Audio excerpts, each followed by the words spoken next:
노아의 때, 홍수 심판 때, 그리고 노새 때 유황불 심판, 그리고 초림 예수 그리스도 인자의 때, 그리고 다시 오실 재림의 때 어떠했을까요? 이는 누가복음 21장 26절에서 30절과 로마서 14장 17절을 제가 올해 계속 구매할 때는 이것을 여러분들에게 소개하면서 계시록을 풀도록 하겠습니다. 이와 같이 제가 방금 때를 말씀을 하셨는데 그런 때가 어떠한 때였느냐, 성경은 이렇게 말을 합니다. 다시 말씀을 드릴까요? 노아의 때나 노새 때나 초림 예수의 때나 다시 오실 예수님의 재림의 때도 특이한 점을 성경에 기록해 놨습니다. 사람들이 먹고 마시고 시집가고 장가가고 사고 팔고 심고 집 짓는 데 열중한다고 했습니다. 그런데 로마서 14장 17절에 뭐라고 했나? 하나님의 나라는 먹고 마시는 나라가 아니다.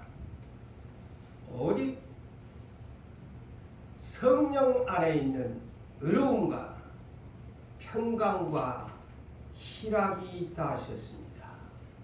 사랑하는 성도 여러분, 약속을 받고 기다리는 여러분, 오직 성령 안에서 의로움과 평강과 희락이 즐거움이 있기를 주님의 이름으로 축원합니다. 아멘. 이것을 알고 예수를 믿으세요. 제가 올해 계속 금요일날은 이것을 강조할 것입니다.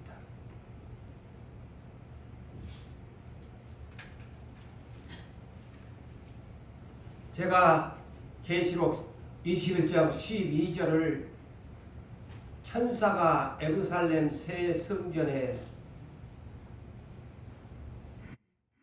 지키는 문지기로 12천사를 그곳에 머물면서 무려 천사들의 조직과 지휘와 직무에 대한 것을 세 번에 걸쳐서 말씀을 드렸지요.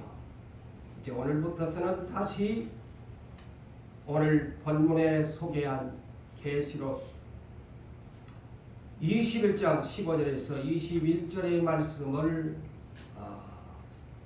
생각하면서 새 하늘과 새 땅, 새 예루살렘 성은 어떤 것일까? 우리가 알고 예수를 믿으셔야지요.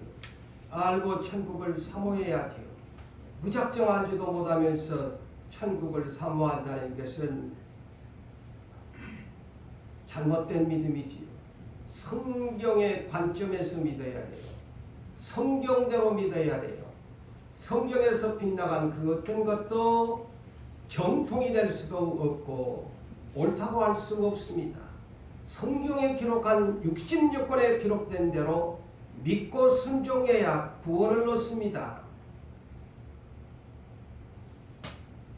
그의 하나님 나라의 잣대거든요. 오늘 또 금잣대를 천사가 청량하는 내용이 본문에 기록되어 있습니다. 성경이 구원의 잣대입니다. 이 성경의 구원의 영성에 대한 잣대를 무시하고 내 스스로 성경을 오해하면서 내 마음의 아픈 대로 생각하면서 믿으면서 구원을 얻는다고요? 그것은 자기의 주장일 뿐 하나님과 아무런 상관이 없다는 것을 알고 다시 한번 말씀합니다. 성경대로 믿으시고 성경대로 따르시고 여러분의 와 계시는 성령님을 따라서 순종하고 복종하는 삶이 되시기를 부탁합니다. 자, 오늘 천사가 가이드 역할을 하지요. 오늘 본문 15절을 이해하려면 내게 말하는 자를 소개하고 있지요. 사도 요한 이는 21장 9절에서 이미 말했지요. 마지막 7 대접의 재앙을 7 천사가 있는데 그 7 천사 중 하나가 환상 중으로 가이드 역할을 하는 천사를 말합니다. 오늘 15절에 내게 말하는 천사, 9절에 있는 소개된 천사죠. 이 천사가 여기 보니까 예루살렘 성과 다른 말로 성벽을, 새 예루살렘 성벽을 측량하려고 금 갈대자를 가졌더라. 천국에는 다 보니까 오늘 본문을 보지만요, 전부 금이야. 보석이. 잣대도 금잣대대. 흔한 것이 천국에는 황금이야. 솔로몬 시대 때에 금이 너무 많아서 은을 돌같이 여겼다고 기록이 되어 있죠. 그런데 이 천국에는 잣대도 금잣대야. 천사가 이 측량이 오늘 본문에 사람의 측량이나 천사의 측량은 같다라고 분명하게 오해하지 말라고 이 본문에 기록합니다.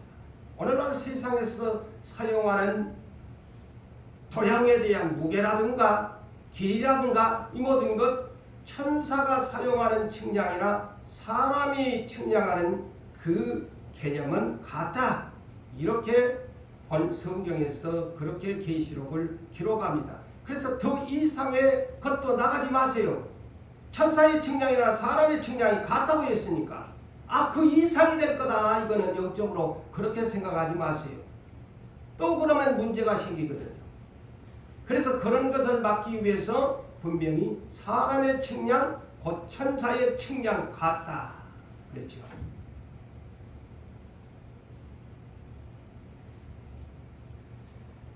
자, 그래서 오늘 본문은 새 예루살렘 성의 규모와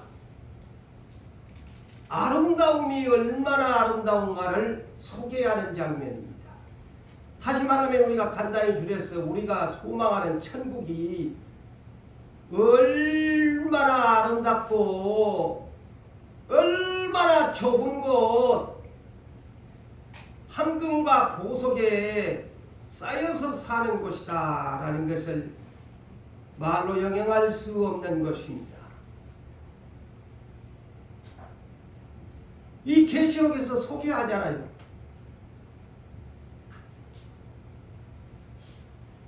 천사가 금 잣대를 가지고 예루살렘 성을 측량을 했는데 길이와 너비가 곧 가로 세로가 이 얘기입니다. 길이 넓이 하면은 가로 세로가 얼마의 규모였느냐? 12,000 스타디온이었더라. 새 하늘과 새 땅이 아닙니다. 여러분 혼돈하지 마세요. 새 예루살렘 성에 대한 규모를 말합니다.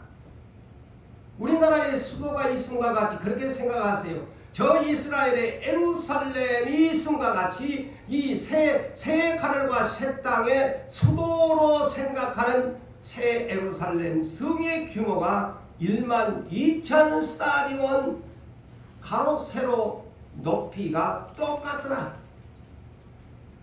그러면 이스라엘의 유대에서 사용하는 길이의 측량이 1스타디온이 몇 미터일까? 약 185m입니다. 그러면 1만 스타디온 곱하기 185m를 곱해보니까 220만 이라는 거예요. 미터가 됩니다.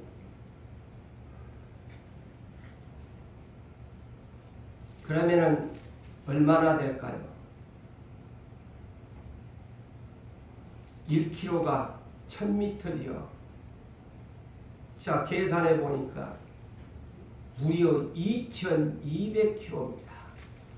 킬로미터. 엄청난 새 예루살렘의 규모라고 저는 맘모스급이라고 생각합니다. 2200km의 가로 세로 높이가 그렇게 성이 그렇게 창차울이 들어갈 새 예루살렘 성이 그런 거예요. 자, 그래서 또 이것을 리로 계산을 해보니까 4km가 10리지요. 2200 나누기 4km로 하니까 5500리야. 우리나라 한반도가 우리 흔히 삼천리 금수강산하죠. 한반도 남북한이 삼천리 금수강산인데 약 2배가량의 길이야. 서울과 부산 지금 KTX 고속도로 450km밖에 안 돼요.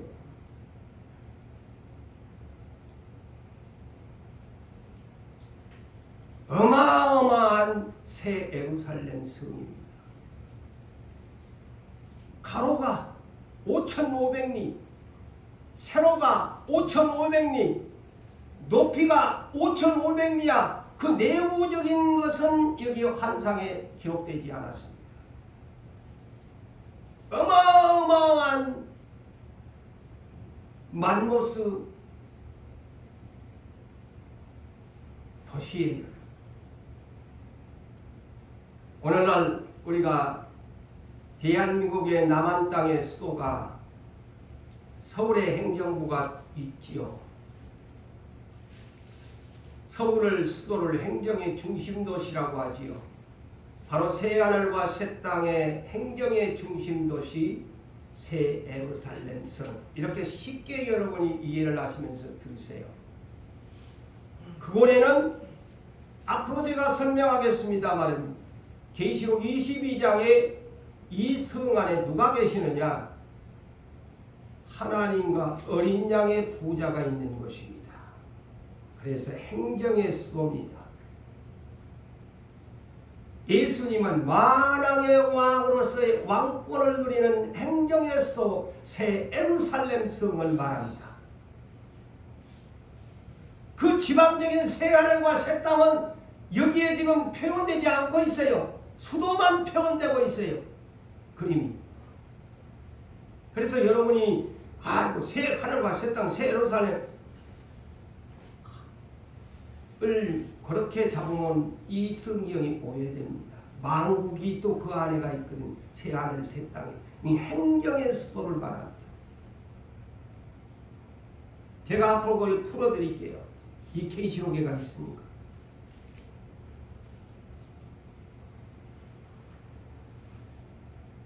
그리고 17절을 보세요. 자,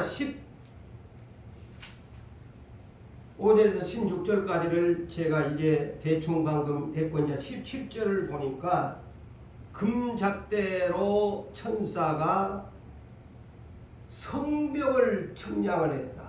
성벽. 오늘날 같은 데는 성벽이 없지요. 근데 옛날 참 오래된 우리나라 같으면 조선 왕조 시대나 그 거슬러 가서 애국이나 옛날 시대는 다 그 성을 쌓잖아요. 오늘날 저 중국의 만리장성을 여러분이 알죠. 그래서 만리라고 하잖아요. 만리장성이다. 만리가 됩니다. 어마어마하게 길이를 쌓지요. 그걸 여러분이 생각하면서 하면 쉬워요. 중국의 만리장성을 떠오르면서 이것이 길이가 5,500리 중국이 만리장성이라고는 합니다만은 그렇게는 안 되는데 흔히 그렇게 부른다고 그래요. 그런데 그 성벽의 높이를 여기에서 말한 거예요. 길이는 5,500리가 되는 그런 성벽인데 높이는 얼마냐? 144규빗이야. 1규빗이 약 45cm에서 50cm로 그렇게 유대 이스라엘에서는 그 길이를 그렇게 측량합니다. 1규빗 그러니까 144 곱하기 그냥 50으로 쉽게 계산하니까 7200cm야. 그러니까 이거를 줄이니까 1m가 100cm 아닙니까? 72m 높이야. 10m만 돼도 성벽이 어마어마하게 높은데 한참일이 쳐다봐야 되는데 성벽의 높이가 약 70m야. 70m. 어마어마한 높이야. 누가 감히 끝장에 들여다볼 수도 없는 곳이야.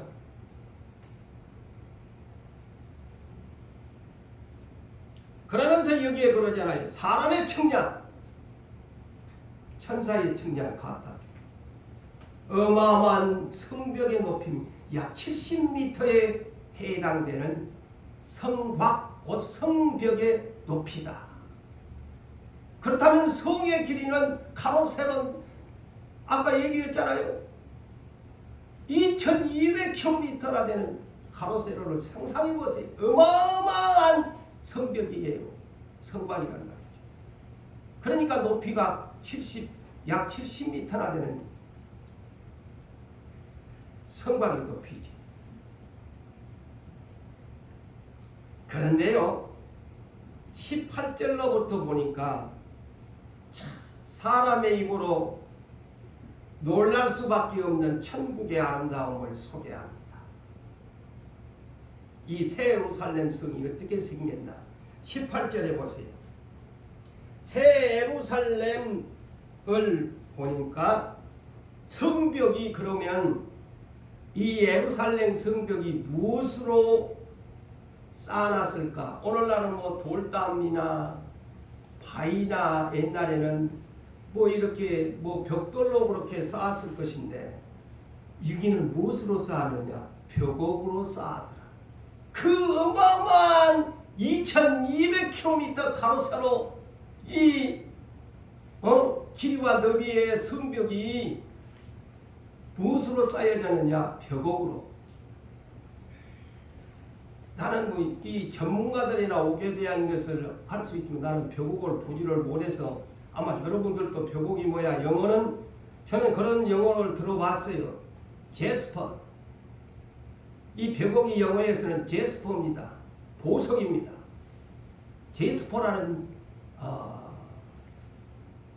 보석이에요. 보석으로 성벽. 제스퍼라는 영어 번역은 제스퍼라는 옥으로 그렇게 보석으로 쌓았다. 얼마나 반짝반짝 빛이 나겠어요. 흙담도 아니야, 돌담도 아니야, 철로 쌓은 것도 아니야. 제스퍼라는 벽옥, 곧 보석으로 쌓았더라. 그리고 이 성은 어떤 모습이냐? 참 황금성이라고 그랬어요. 정금성이야.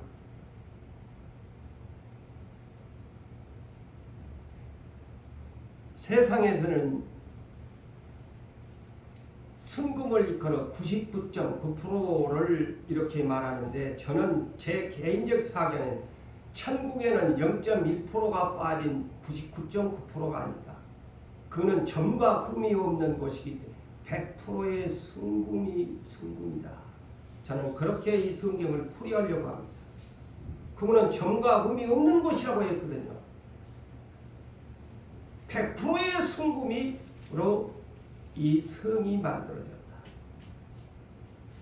그런데 그러니까 이 새 예루살렘 성이 정금으로 되었는데 그것을 환상 중에 보는 사도 요한에게는 그 정금이 어떻게 보였느냐? 맑은 유리 같더라. 맑은 유리 같더라. 영어 번역은 이렇게 돼 있어요. 클리어 글래스. 클리어 글래스. 맑고 깨끗한 유리 같더라. 얼마나 황금이 빛났으면 그렇게 생겼을까. 그렇게 보여요.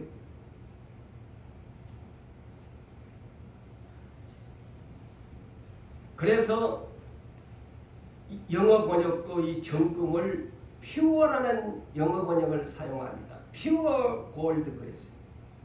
순금, 아니 순수한 하나님 나라의 천국의 100%의 퓨어 골드입니다.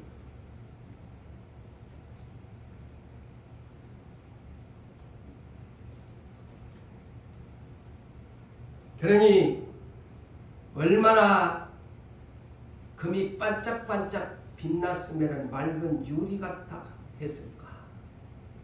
응? 맑은 유리 같아. 그리고 21절을 이제 볼까요?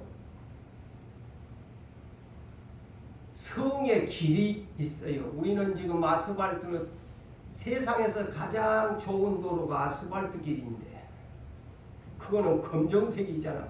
블랙 하이웨이, 고속도로. 검은 도로지.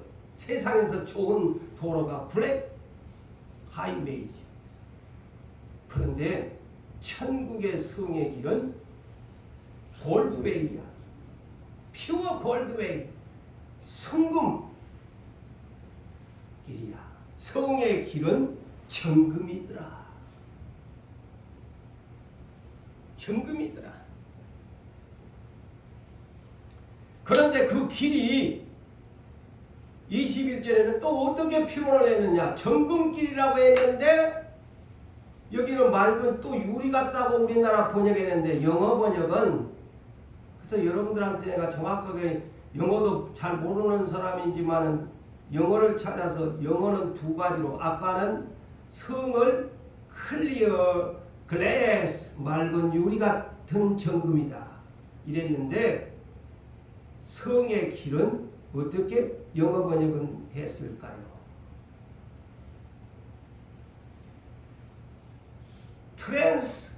트랜스페런트 글래스 그랬어요. 트랜스퍼런트 글래스, 투명한, 투명한. 트랜스퍼런트가 투명한이라는 단어입니다. 트랜스퍼런트 글래스 그랬어요. 투명한 길이다. 세상에서는 시커먼 블랙 웨이인데 천국에 가니까 투명한 황금길이야. 상상이나 한번 해보세요. 그러니 이 천국을 아무나 주겠어요? 성도 황금성, 길도 황금길. 그것이 그냥 맑은 유리가 스쳐가지고 투명한 황금길이야. 이야.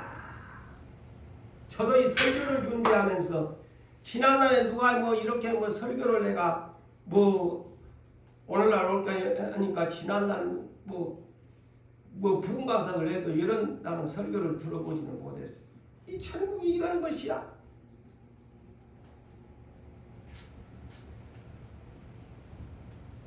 가장 아름다운 도시, 가장 멋진 도시, 감탄사가 쏟아져 나올 아름다운 도시, 뉴 제루살렘 시리.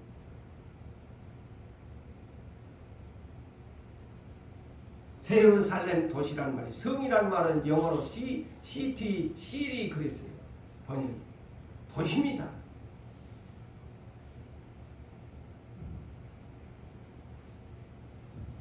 그래서 21장에 우리가 이미 저를 통해서 들으셨지만 21장 그래서 1절과 2절을 다시 소개하면 새 하늘과 새 땅은 어떤 것이냐. 처음 우리가 이 살던 지구촌은 다 없어져 버린다 그랬어요. 여러분 상식에서 천국을 맞추지 마세요. 성경은 분명히 그런 사람들이 있기 때문에, 그러니까 막 천년설 천천년설 이 땅에서 막 또 천국이 이루어지니 온갖 해석론들이 지금 많이 나오잖아요. 처음 것들이 다 지나가고 바다조차도 없어진다고 했어요. 성경에서. 성경대로 믿어야지. 그러면서 그 모습이 여자의 일생 중에 가장 아름다운 날이 웨딩드레스 입고 화장하는 날 아닙니까? 결혼식 날이죠. 그거에 비유를 해놨잖아요. 하늘에서 새 예루살렘 성이 내려오는데 신부가 남편을 위하여 준비한 것 같이 아름답다. 여자의 일생에서 가장 아름다운 모습이 결혼식 날이지요. 최고로 가꾸지요. 아름다운 모습. 그렇게 표현을 해놨어요. 천국을. 응?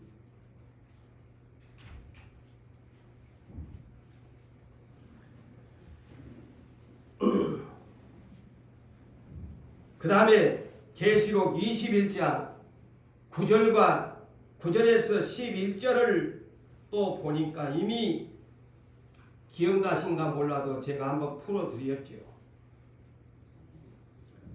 천사 가이드가 사도 요한을 환상 중에 이리 온나 하면서 천사가 이렇게 말을 합니다. 내가 신부 곧 어린 양의 아내를 내가 너에게 보여주겠다. 어린 양의 아내를 보여주겠다. 그래서 영어 번역에서는 이 어린 양의 신부, 어린 양의 아내, 램스 브라이드, 어린 양의 신부, 어린 양의 아내, 램스 와이프 이렇게 번역을 해놨어요. 예수 그리스도의 아내, 신부가 무엇인가를 여기에서 보여줍니다. 여기는 또 우리들이 착각할 수가 있어요. 이 새 예루살렘 성이 예수 램스 와이프 램스 브라이드라고 합니다. 왜? 오해하지 마시고 드세요. 그것이 첫째 부활한 모든 성도가 모여서 하나님과 하나님께 예배하는 장소가 새 예루살렘 성 신부들이 아내들이 모이는 장소라서 그렇게 표현합니다. 오해하지 마세요.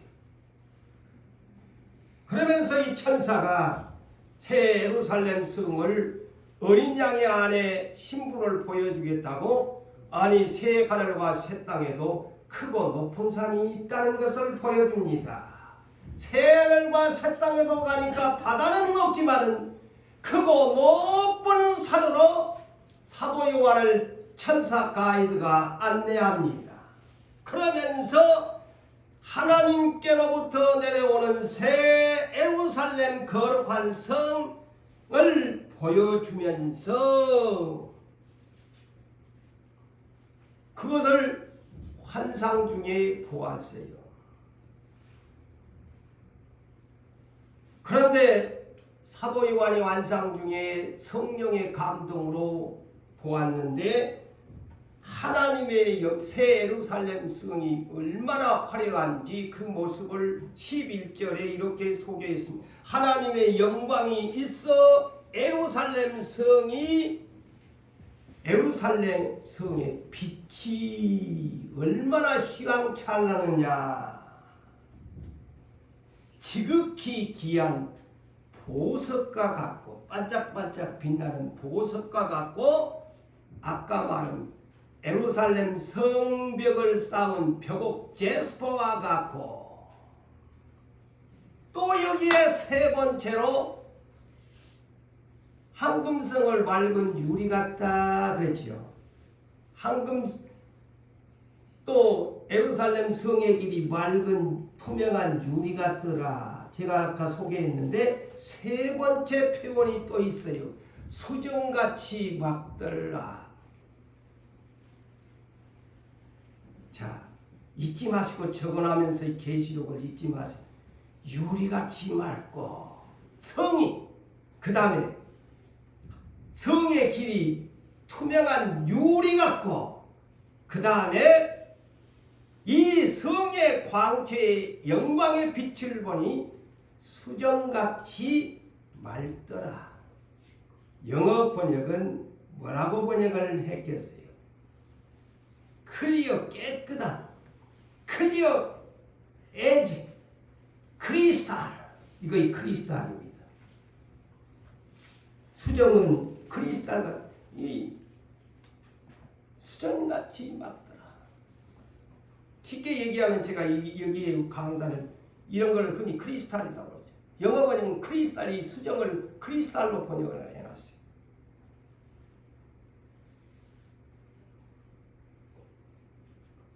그러니 천국에는 점도 흠도 없는 것이야. 그러니까 죄인은 못 가는 거야. 모든 새하늘과 새 땅에는 완벽한 금도 100% 퓨어 골드야. 참 수정같이 맑고 깨끗한 것이야. 투명한 것이야. 숨길 수가 없는 것이야. 더러운 것이 없는 것이야. 부정한 것이 조금도 없는 것이야. 사랑하는 성도 여러분, 우리 주님이 우리에게 복음의 소식을 주었지요. 그 기쁜 소식, 나를 대신해서 그분이 대신 죄값을 속량해 주었다. 그것이 가장 근본적인 믿음의 키워드가 되어야 돼요.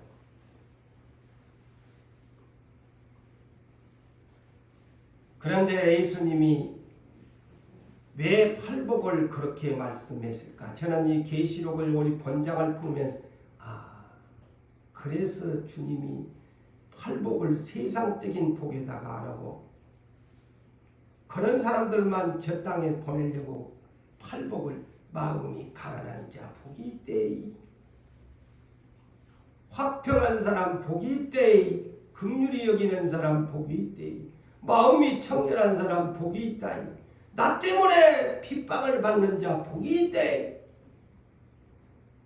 전혀 세상의 물질관과 다른 팔복입니다.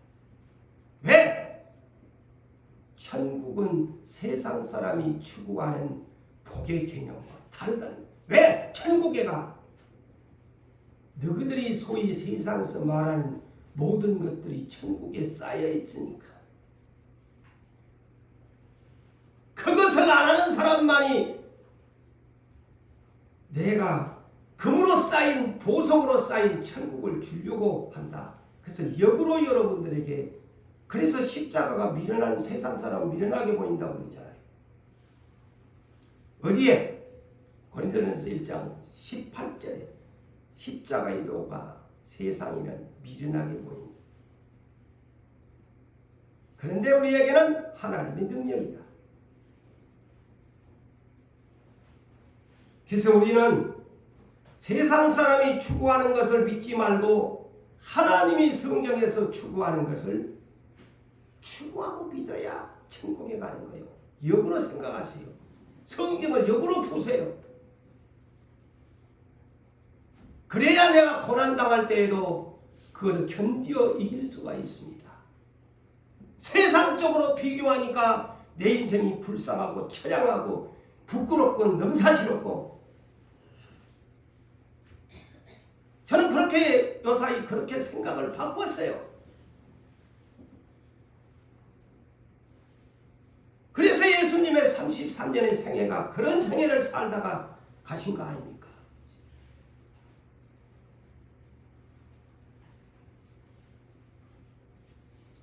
그래서 골로새서 3장 1절로 6절에도 우리보다 뭐라고 해요? 땅의 것 생각하지 마리. 제발 땅의 것 생각하지 마라.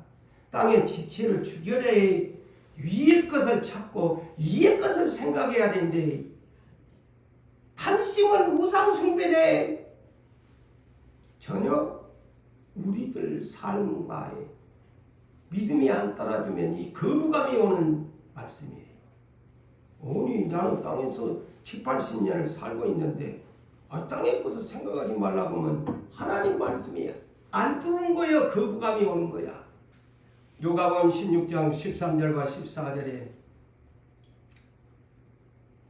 네 주인이 누구냐? 재물이냐 나 하나님이냐? 선택해라. 두 주인을 네가 섬기면 되겠니? 이 말을 들은 외식적으로는 겉모양은 엄청 경건의 모양을 주장했던 바리새인들이 웃기고 자빠졌네 하면서 비웃었다고 했어요. 돈 얘기를 하니까 싫거든. 돈 얘기하니까 고재훈 목사가 이렇게 설교하니까 듣기 싫거든. 미쳤나. 내가 예수 믿는 것은 내가 출세하고 돈 벌려고 내가 예수 믿지. 비웃을 겁니다. 성경이 미리 깔아놨잖아요. 배경을. 그래서 디모데전서 6장 7절에서 10절에 그 유명한 말씀이 뭡니까? 너희들 세상에 올 때 아무것도 안 가지고 왔다. 또 네가 돌아갈 때도 아무것도 가지고 가지 못한다. 현재 네가 가지고 있는 걸로 족하면서 욕심부리지 마라. 돈을 사랑하면 일만하게 뿌리가 되는데 너 그것 때문에 믿음에서 떠나서 네 자신을 찔러버리고 자살할래? 쉽게 내가 풀어줍니다. 성경은. 그러면서 디모데전서 6장 17절에서 19절에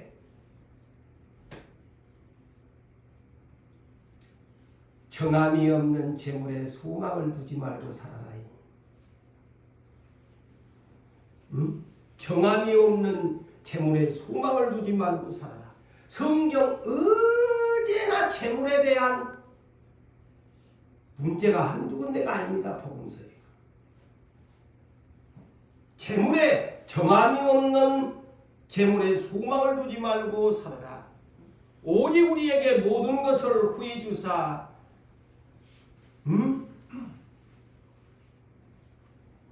우리에게 누리게 하시는 하나님께 소망을 두라. 그리고 선을 행하고 선한 사업을 많이 하고 나누어 주기를 좋아하면서 남들을 용납해 주는 그런 간용 있는 너그러운 자가 되게 하라. 이것이 장래에 네 자신을 위하여 생명의 좋은 터를 취하는 것이다. 성경은 이렇게 말합니다. 나눠주면서 살아라. 선한 사업 많이 해라. 선교 사업 많이 해라.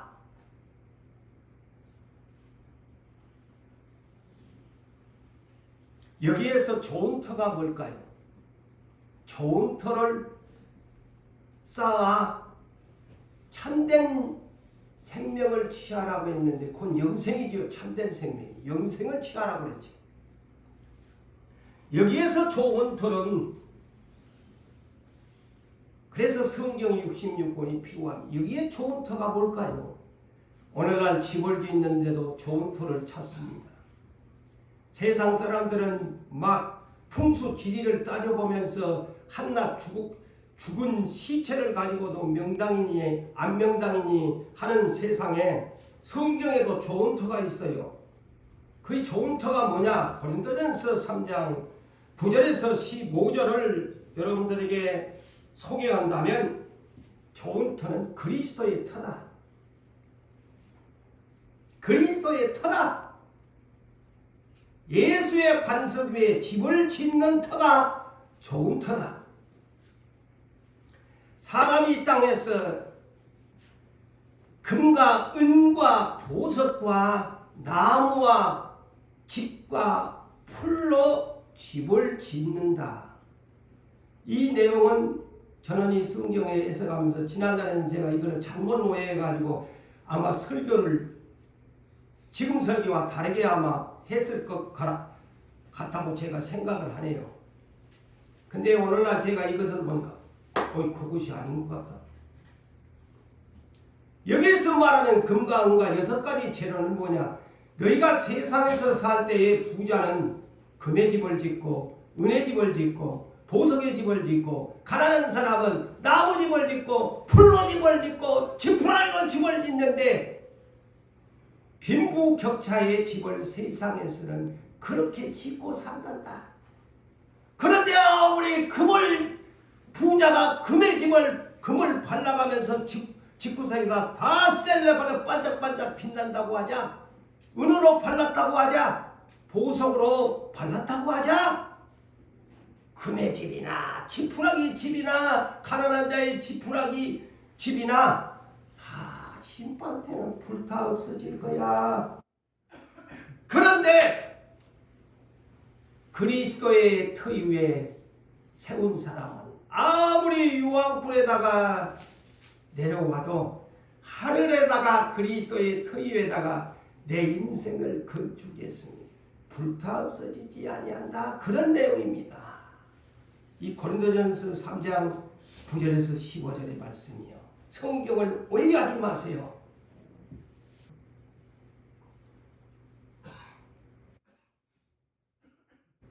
그래서 마태복음 7장에도 예수님이 24절에서 27절에도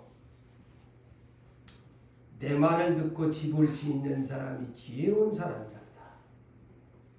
내 말을 듣고 지키는 사람이 네 인생 집을 반석 위에 세운 집이란다.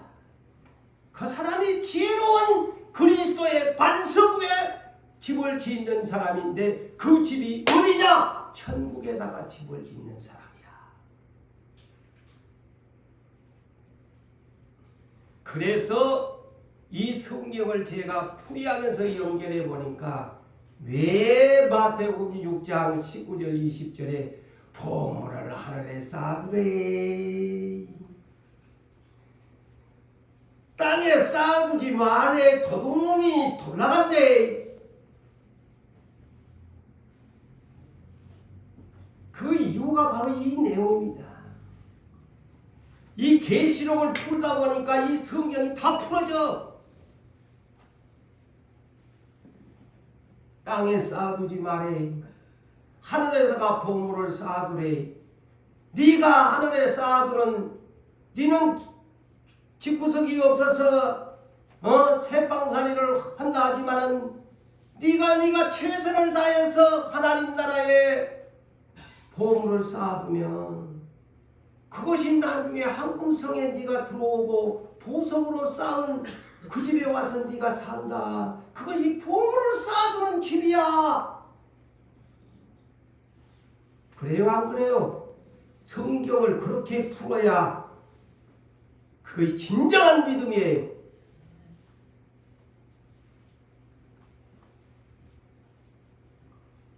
그래서 마태복음 13장, 제가 어제 저녁에 이 설교 준비를 하면서 내가 그냥 붕 떠진 것 같았어요.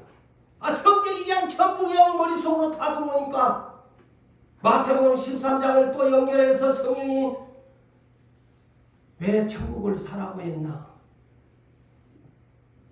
마태복음 13장 44절에서 46절에 그래서 이 계시록을, 이 오늘 본문에 대한 구체적인 예수님의 설명이요. 천국은 마치 밭에 감추인 도화를 발견한 후에 그 사람이 집으로 달려가서 숨겨두고, 나 보화를 발견했다. 천국의 황금성을 내가 발견했다. 보석으로 쌓인 것을 발견했다. 그거를 숨겨두고 기뻐하여 자기의 소유를 다 팔아서 그 밭을 샀느니라. 천국을 샀느니라. 두 번째, 또 어떤 장사가, 천국은 마치 어떤 장사와 같은데 값진 진주 하나를 발견을 했는데 세상에 그런 진주가 어디 있어? 보석이 어디 있어? 그래서 집으로 돌아가서는 자기의 소유를 다 팔아가지고 그 값진 진주를 샀느니라. 이 비유가 그겁니다. 이거의 비유지만은 계시록 오늘 본장을 소개하는 내용입니다. 15절에서 21절까지의 내용이에요. 오늘 천국에 가니까 문이 진주문이잖아. 영어로 진주가 뭐예요? 펄이에요. 펄.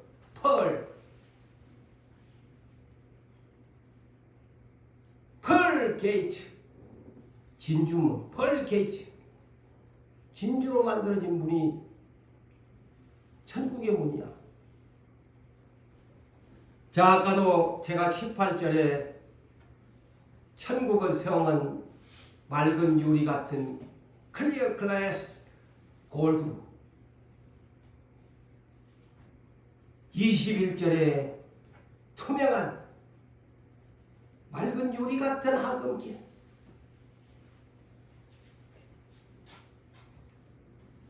그리고 수정같이 맑은 유리 같은 그러한 크리스탈과 같은 그런 성이야.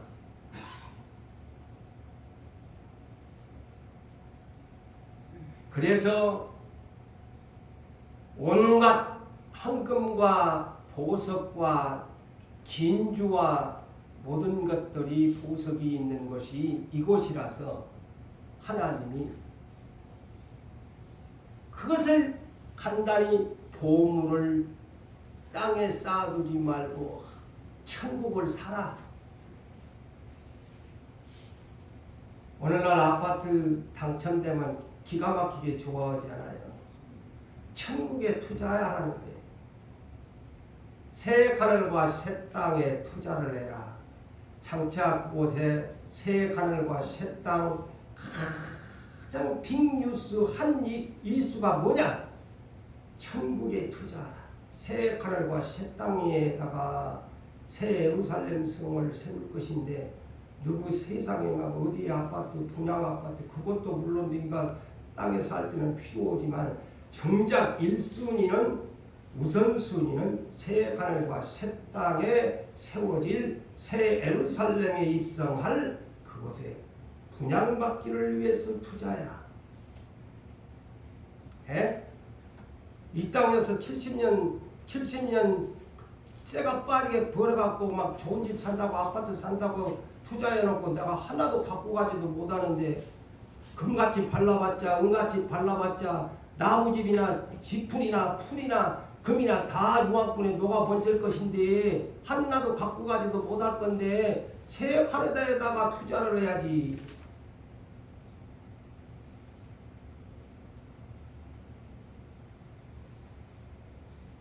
그래서 잠언서 23장 5절에 야, 너 그 헛된 재물에다가 주목하지 말아라. 왜? 독수리처럼 날개가 있어가지고 어느 날 날아가 버린다. 성경에 재물에 주목하지 말아 그랬어요. 그러면서 고린도후서 이 말씀에 짝을 이룰 수 있는 말이 고린도후서 4장 18절이죠. 우리가 주목하는 것은 보이는 것이 세상이 아니다. 보이지 않는 천국이다.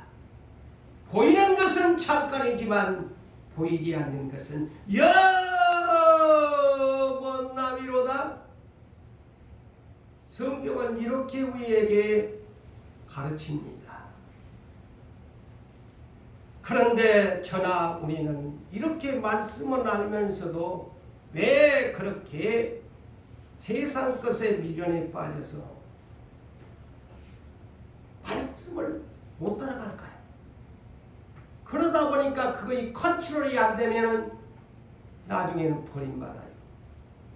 그래서 부자가 커트라인이 부자가 천국에 가는 거 누가 그래서 예수님 바늘구멍에 낙타 타고 들어가고 더 어렵대요. 그래서 그래요. 다 그렇게 이 성경을 전체를 보면 거의 커트라인이에요. 부자가. 그래서 잠언서 23장이 부자 되기 위해서 애쓰지 말라고 하잖아요. 그러면서 아까 헛된 재물에 주목하지 말라는 거예요.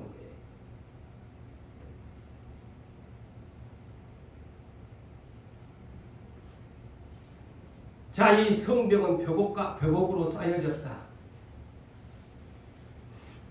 벽옥, 영어로 제스퍼라는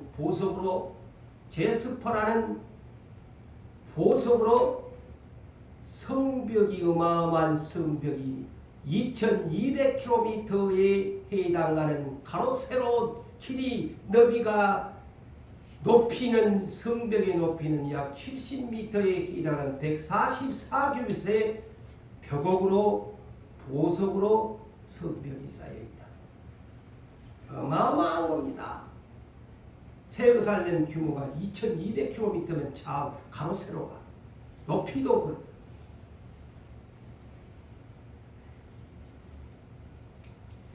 그런데 이 어마어마한 데가 2200km 가로 세로의 너비가 다 똑같은데 문이 12개가 그래서 달린 거예요. 이 성문으로 들어가야 예루살렘 성으로 들어가야. 그런데 그 위에 문을 달려면 기초석이 있어야 돼. 문을 달려면 기초석이 있어야 될까요? 여러분 대문도 그냥 무조건 안 달리잖아요. 요만한 기둥을 양쪽에다 세워놔. 이 천국에도 양옆 기초석을 딱 세워놨는데 이 기초석은 12사도의 이름이고 12문은 12지파의 이름이라.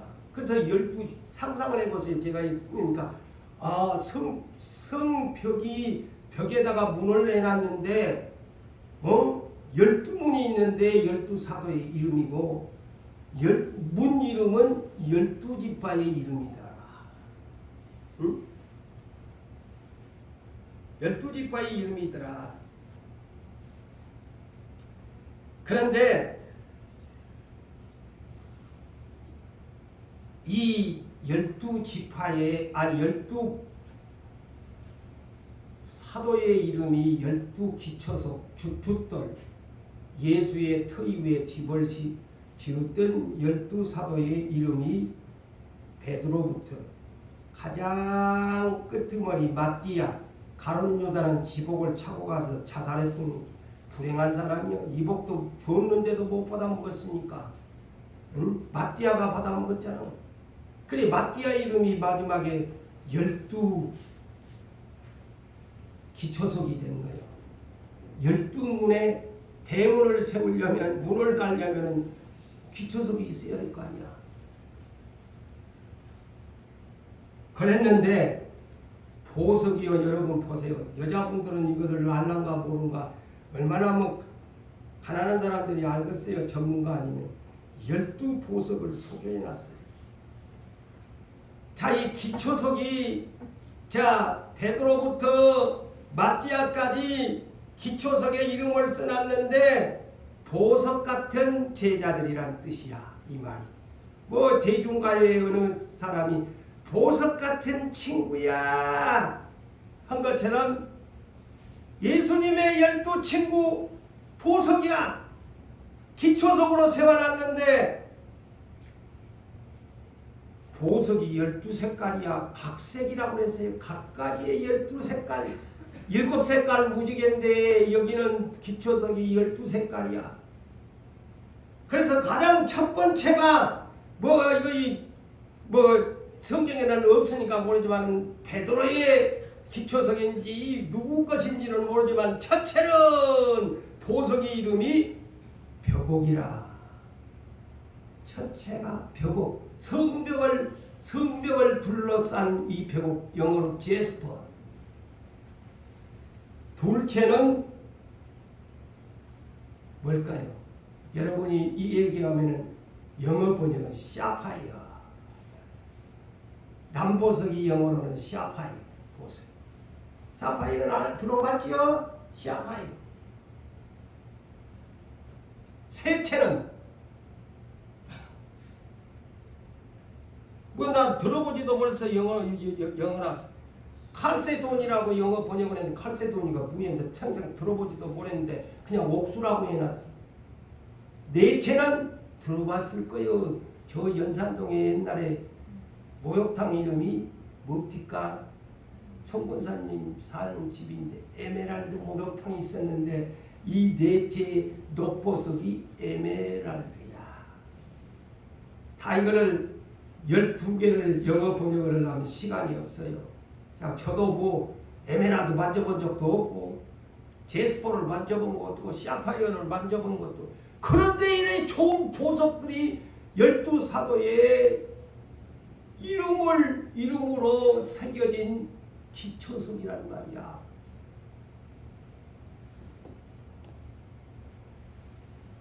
그리고 문은 12지파의 야곱은 이긴 자지요. 그래서 천국은 이긴 자만 들어가. 야곱의 이름이 이긴 자지요. 맞아요, 안 맞아요? 창세기 32장에 기록되어 있죠. 야곱의 이름이 이스라엘로 이긴 자라는 뜻이죠. 그런 이긴 자의 이 자손 12아들이 율법 시대의 광야교회에 구원받은 약속받은 자손들입니다. 이긴 자예요. 그래서 율법시대의 광야교회에 문들이 12지파의 이름을 썼더라. 그 문 이름이 진주문. 아까 말한 펄 게이츠. 진주문들이다.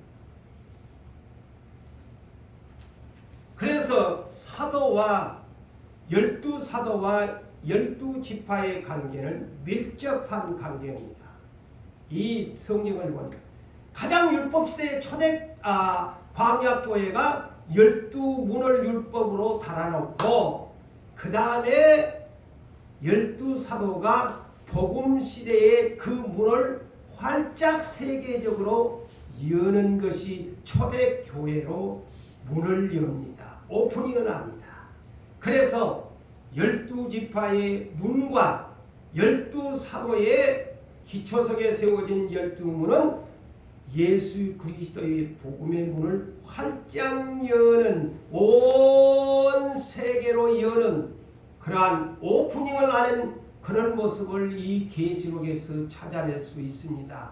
그러면서 제자들에게 초대교회에서 뭐라고? 율법시대는 이스라엘로 추수를 끝내버리고 120명을 알곡들로 통해가지고 다시 종자의 씨를 뿌려가지고 복음의 문을 열겠다. 그래서 이제 마태복음 18장 19절에서 20절이나 뭐라고 합니까? 너희는 가서 모든 민족에게, 이제 이스라엘은 율법으로 초림으로 추수를 끝냈다. 그래서 너희는 120명으로 다시 종자의 씨앗이니 다시 초대교회 복음의 문을 열겠다. 그래가지고 이방 세계 마가복음 16장에 천하 만민에게 복음을 전파하라. 천하 만민에게 복음을 전파해라. 사도행전 1장 8절에도 주님의 명령이 뭡니까? 예루살렘과 유대와 사마리아 땅끝에 이르러 내 증인 위트니스가 되라. 증인이 되라. 결론을 짓습니다. 사랑하는 성도 여러분, 새하늘과 새 땅, 새 예루살렘 성은 어떤 곳일까? 황금성입니다. 황금길이 있습니다. 수정같이 맑은 곳입니다. 저마나 의미 없는 거룩한 곳입니다. 어마어마한 맘모스 규모의 새 예루살렘, 새 하늘과 새 땅에 세워질 맘모스, 온갖 보석과 온갖 황금으로 만들어진 천국입니다. 그러기에 우리에게 그것이 가장 근본적인 십자가의 도와 함께 구원의 기쁜 소식, 천국의 소망을 우리에게 주셨으므로 오늘 또 이제 우리는 이 시대에 준비하는 사람들로서 오로지 천국의 첫째 부활에 참여하여 새 예루살렘 성으로 입성하기를 소망하면서 새 예루살렘 성의 황금성을 상속받으시는 여러분 되시기를 주의 이름으로 축복합니다.